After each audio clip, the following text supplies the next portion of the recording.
Welcome to Farnborough 82, a year of worldwide recession in the aviation business, though you'd never think so from the show.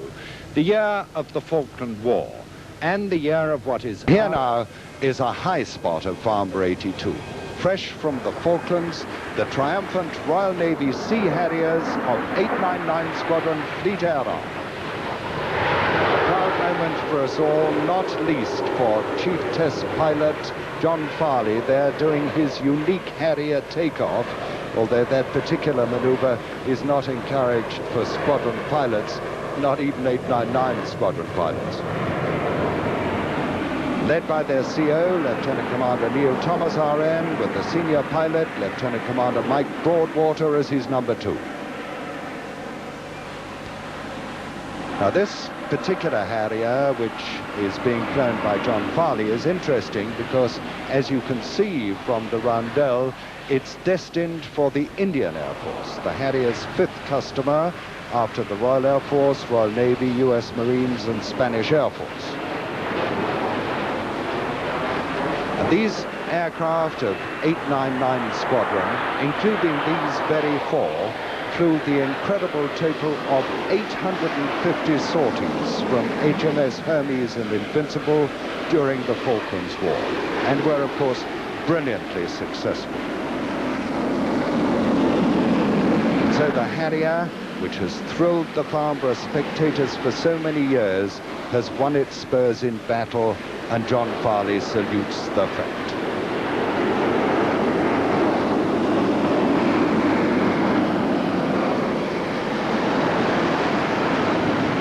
Of thousands of spectators, I'm sure the star of Farnborough 82 has to be the heroic Sea Harrier, which won the respect and admiration of the world during the Falkland campaign.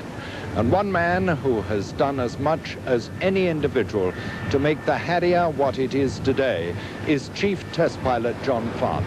After Bill Bedford's early pioneer work, he joined the team on the P1127 in 1964. He went on with the development of what became the Harrier for the Royal Air Force, worked with the Americans on the Aviate-B, the Sea Harrier, developed the technique of the ski jump, which he showed us here 4 years ago, and without which the Falkland campaign would not have been possible.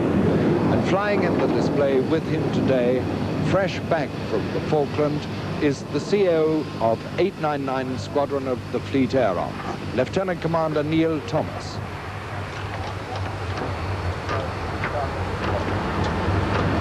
This year, the Falklands gave the Sea Harrier its first real test. Because, you know, it wasn't really built just to improve the quality of air shows. It was, of course, manufactured and developed in order to give the pilots that fly it the greatest possible chance of success in a wide range of operational missions.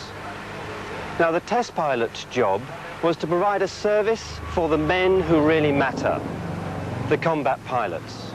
It was our job to try and give them tools adequate to do their job. So you see, it isn't really what I think of the aeroplane that matters.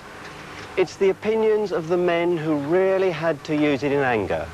Men like Neil Thomas. Neil, is VSTOL just a gimmick, or did it really help you down in the Falklands? It helped us a tremendous amount. On board, if one has catapults and arrestor gear, then obviously the machinery on the deck is heavy and it can break down. However, with VSTOL, first and foremost, the aeroplanes, if they're serviceable, will fly from that clear deck. Operating down in the Falklands in that type of, or in those type of conditions, the aeroplane had to fly in fairly poor conditions with heaving deck, and therefore the aeroplane, by doing vertical landings and takeoffs from the ski jump, was very much more versatile than a conventional aircraft flying to a conventional carrier.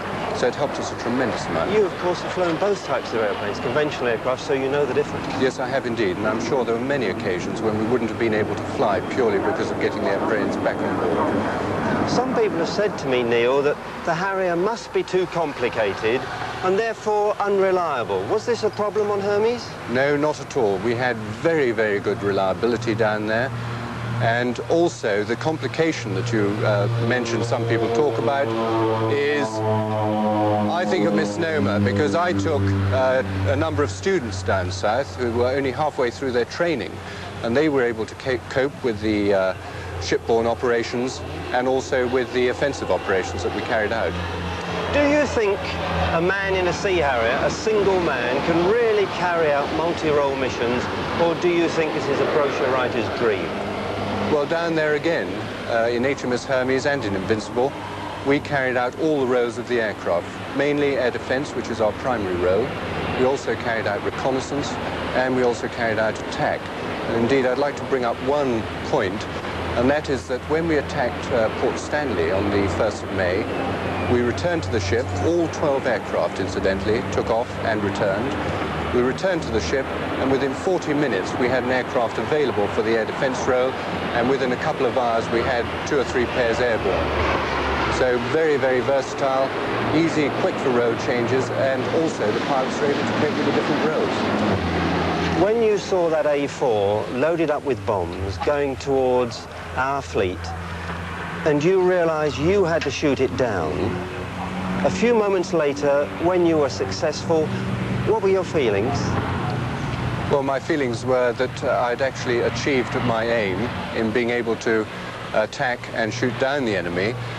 I felt a little bit sorry for the pilot, who I don't think got out.